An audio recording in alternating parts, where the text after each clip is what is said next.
Sup Shredders, my name is Logan aka Spydance and welcome to SP Reviews, where today we're going to be checking out a track from an act named The Drum titled Freight Train. And if we switch over to here, we have the single art on the screen with the drum on a train. We're going to be listening through this track from start to finish. Apparently this is part of the 17 tracks in 17 months thing that the drums got going on, so that's dope. That's really cool. I really hope it works out, and we're going to listen through this from start to finish. We're going to hear what you think. Let's go. Every millennium, one being will rise, a remarkable, gifted individual who generates power not only through the body, but through the mind.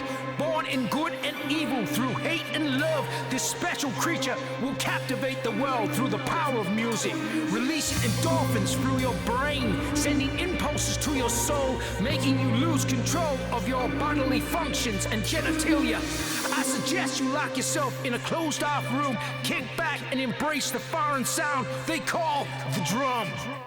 Damn, dude. It's so cinematic off the bat. It's really cool. I love the personality and how vibrant and charismatic it is. The vocal performance on that take actually was split. It sounded really sincere and passionate, and the strings and the plucks and everything going on in the background made it sound sort of like ominous, like initially you had something to fear, but in actuality you just got to be prepared, man. I'm the meaning of frightening, born to make you suffer. I will kick your face in. I come from the land down under. I'm a side. Hey! One to the nuts and one to the cheek. The conductor of pain, motionless and insane. From down under, are we talking about Australia or New Zealand? Australia's fine. If you're from New Zealand, sup, fellow Kiwi, nice to meet you, mate.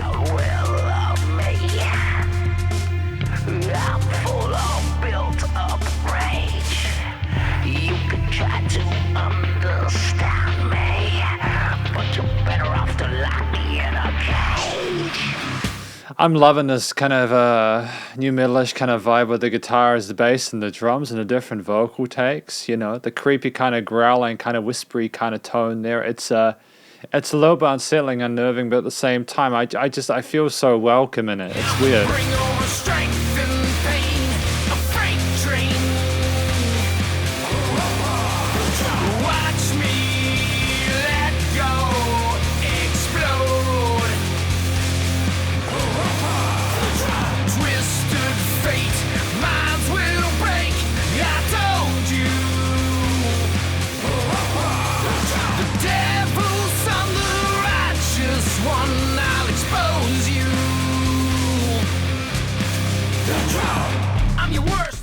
Damn, that was full on heavy and intense, man. Those guitars really picked up in that part. Again, it's great to hear the drummer introducing himself, kind of giving you a lot to ponder on to digest as we go along, though. The drums were really subtle in that chorus, and I think it's just because that guitar tone is so full, but it's also, I don't necessarily mind it. I'm not sure if having a really punchy kick in the mix would have necessarily been a smart idea.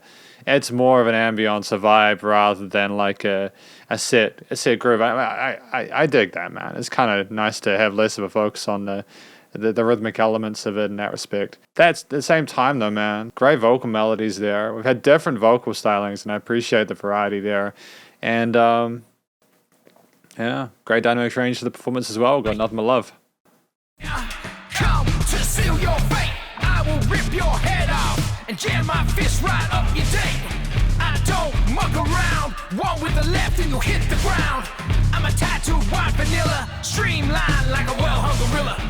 The world will love me. I'm full of built-up rage. You can try to understand me, but you better off to lock me in a cage. It's interesting to have this little, maybe that's the voice inside his head telling them that maybe he needs to be locked away or something like that, or maybe that's his inhibitions or your inhibitions or something like that. And then we just got that chorus line coming in, and just how kind of creepy and unnerving that part is with the perceivable emptiness of it. That's not with the full guitars in the chorus. To then go into that hook and have everything fill up like that is really impressive. Bring over strength and pain, a freight train.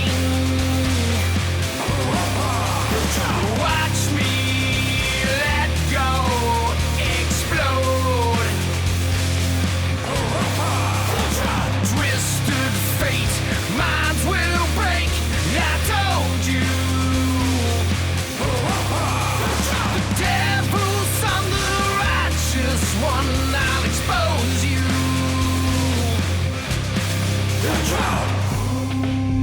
So what are we going to do for this interlude section here? We've got vocalize. So filtering on those percussive elements with a bit of automation now.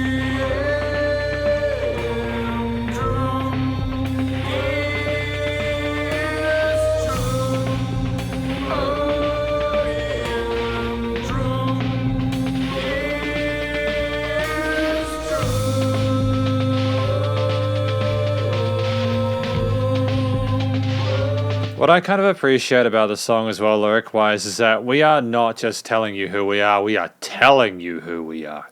We are shoving that right in your face, and if you're gonna have this persona, this image, don't half-ass it. Just really do what the drummer's doing and sell it, you know? We want to know more about you. The last thing a listener wants is to learn nothing about who they're listening to. There can only be one. My name is the drum. I'm the bringer of strength and pain, a freight train. Watch me let go, explode. The space in this mix as well and the arrangement is splendid.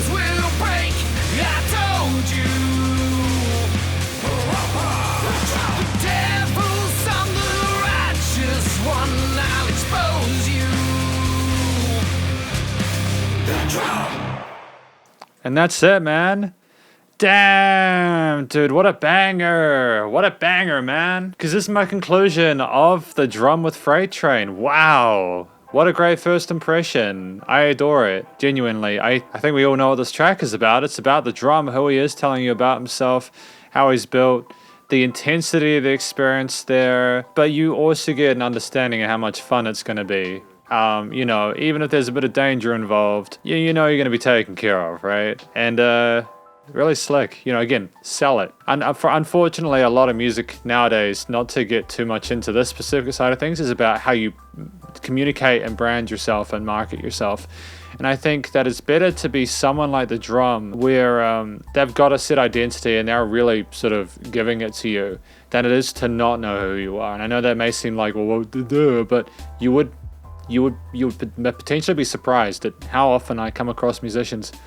I just don't see anything quite that unique is this. You know, it's rare that we get people really selling themselves like this, not in a disingenuous way or in an authentic way, but like we you know, we're okay with what we're doing, and we just want to have that as a constant. I dig the story and I like the vibe of it. It's great.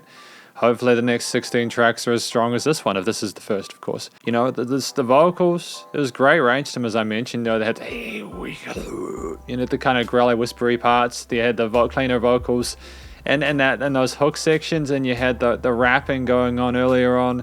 And it's just, you know, we nailed all the parts of it, and we allocated these to set bits. You know, the rapping, kind of the rock rapping happened in the verse, the kind of the whisper screamy stuff happened in the bridge, and then we had the big vocals with the drum, and then like the side panning parts. And I love the panning of it. We're not quite at the production stage of things yet, of the conclusion, but I love the panning of those vocals, especially at the end of those hook lines.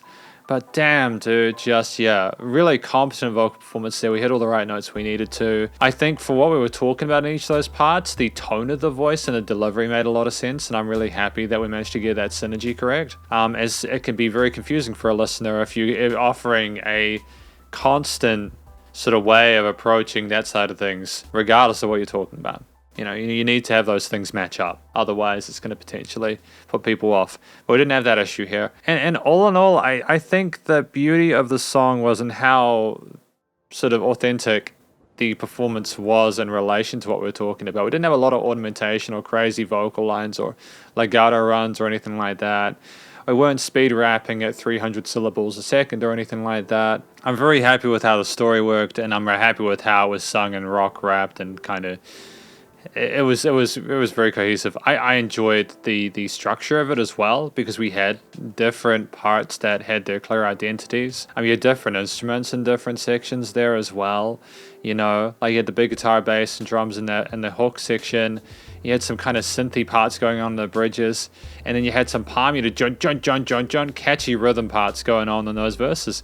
And before that, with the synths and strings and everything like that, with that spoken word, it's all very inspirational and elegant and well put together. And I've got a lot of confidence that if this is what we're getting on our first round, that the next time is going to be fantastic. And that's important too. The performances in the various instruments themselves were stellar.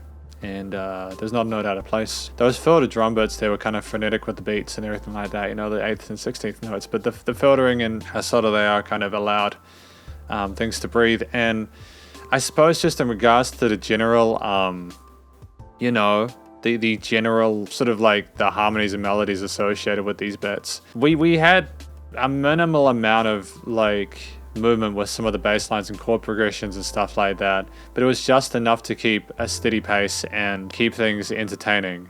I think if we'd had, some musicians will keep the exact same chord progression regardless of the strokes, part of the song that they're in, and you kind of lose track of where you're at even if you just play the parts on different instruments. To have those different identities for each section is great. And I suppose it should also be noted that in parts where we had more coloration going with the vocals, the harmonies became simpler, whereas when it was like more of a whispered kind of growly bit, it became slightly more sort of complicated with these harmonies and melodies as well in those mid to high ranges. So there's a great sense of balance there in regards to the production and arrangement. Finally, the recording, mixing and mastering, the production side of things was tremendous. It was, how do I say this? I think that the vocal recordings were fantastic. They're nice and clear. They didn't sound like they needed to be mucked with too much. They didn't lay a lot of effects chains on them. Like a lot of different plugins and stuff like that to try and make it sound a certain way. It just sounded like his raw vocals with some reverb and stuff like that. Might have been a repeaters occasionally, but he wasn't needing to tune those vocals or anything like that. It was great. The mixing and mastering, like the gluing of the levels in the track. I mean, I know I mentioned that the drums were kind of very, very subtle in that hook section, but I think there was a deliberate stylistic decision by the people involved on the studio side, so that's fine. It's one of those rare situations where not having everything where like you'd quote unquote assume it should be is not a detriment.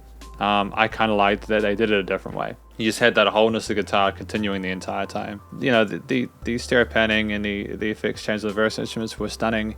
Nice filtering there. And we had, some automation again going on with parts of like the interlude where the drums were filtered and stuff like that. And there was a little bit of movement there with the position of those parts. It was limited and compressed really, really well. Nice and loud without pumping or being abrasive. All in all, well done. The drum with Freight Train, because that's effectively my review of this track. Hopefully you enjoyed it.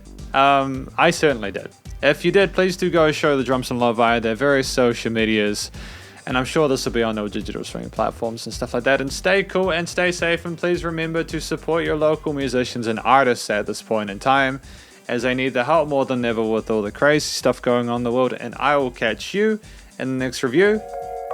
Spartans out.